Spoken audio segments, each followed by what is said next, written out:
Good evening, everyone. We're down here looking at the leaf spring,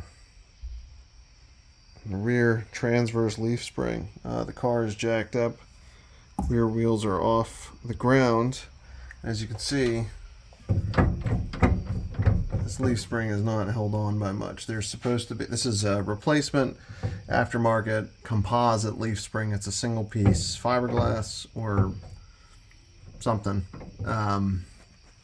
It's attached to each side on these spring hangers, and it's completely loose. There's supposed to be a rubber grommet at the top and bottom of this thing. It seems to have disappeared, so it's totally loose in here. And not only that, it's the wrong thing. What would have come from the factory is a metal spring, leaf spring, a 9-leaf leaf spring, which we're going to try and put back on here just temporarily because this is not right at all and probably kind of dangerous. Also, the rubber in here obviously is pretty much gone. But so we're going to take this wheel off, slide the spring out here, loosen this plate up, and see if the standard 9-leaf spring will fit inside here, and tighten her back up and get the rear suspension going properly again. Well, see you in a minute. And I didn't do a ton of video on this, but the gas tank has been replaced. So this is a new reproduction, exact reproduction with the build stamp on here.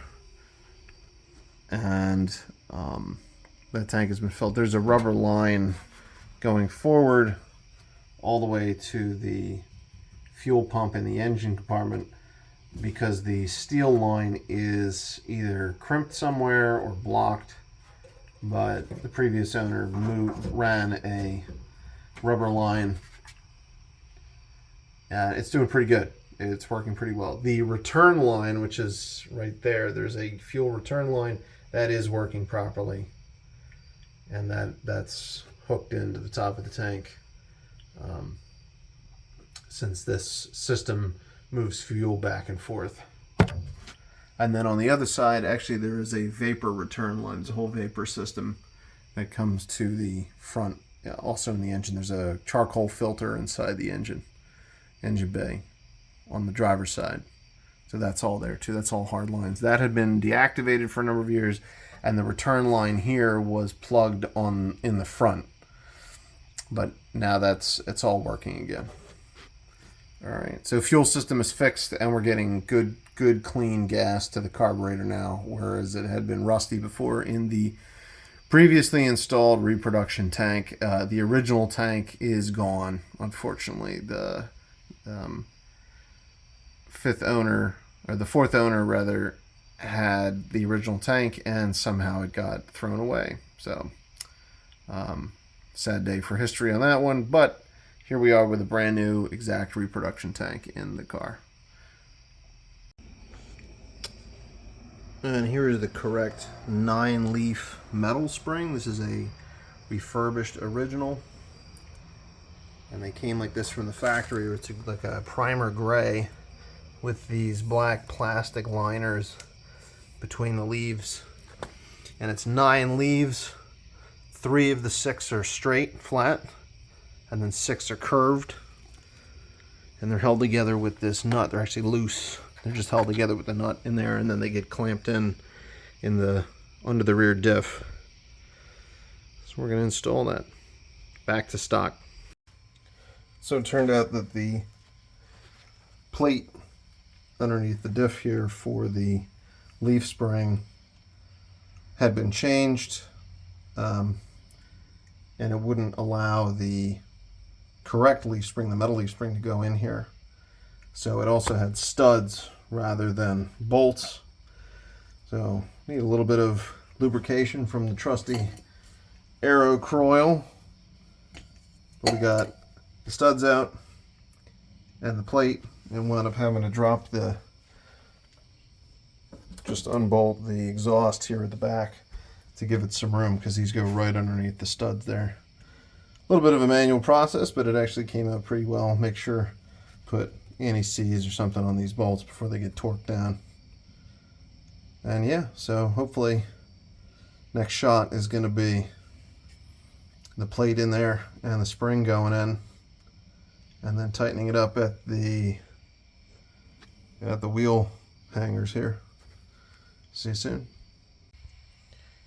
The new spring is in with the new plate on the bottom here, and I opted for a tow capable plate here. This has the rings on the bottom for towing the car if necessary, just in case we got to move this thing and the engine doesn't work or whatever. Springs are in. These bolts are snug, they're not tight. As you can see, there's still the arch in the spring here. They have to be attached to the wheels from the hangers. There's some rubber grommets and hardware and stuff that goes there. And then you lower the car and snug these up to about 70 pounds once the spring is flat. So we're about halfway there. Getting these on is kind of interesting. You wind up using a jack to press those up a little bit and then thread the nuts on to the hangers. And then we're done. It's been an interesting install.